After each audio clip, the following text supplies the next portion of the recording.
Na mtazamaji, kwa taarifa hiyo tutakuwa tunasongelea taarifa nyingine kwamba wanahabari wa jamii kutoka sehemu mbalimbali nchini wametuzwa mjini Mombasa katika tuzo za Community Media Awards zilizoandaliwa na chama cha wanahabari wa mashinani nchini. Tuzo hizi zimehitimisha pia kongamano la siku 5 la kauli mbiu endelevu wa vyombo vya habari vya jamii mashinani. Kiongozi wa mipango wa muungano huo Bosco Kathima alisema kongamano hilo linalenga pia kujenga uwezo wa wanahabari kuboresha utoaji wa taarifa zilizo sahihi katika jamii. Takriban wanahabari 30 walituzwa kutoka kaunti mbalimbali zikiwemo Turkana, Kisumu, kaunti ya Marsabit na kaunti ya Mombasa. Leo ama kongamano la wiki hii imekuwa kongamano la kuleta wanahabari pamoja wanaofanya kazi katika vituo vya kijamii kote nchini.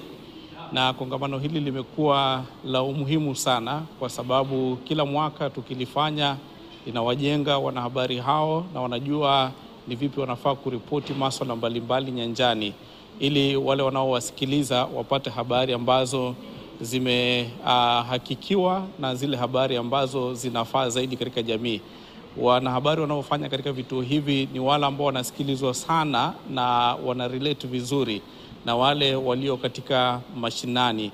Na jukumu letu kama Association of Grassroots Journalists Kenya, it is just to empower, kuweza kuwapatia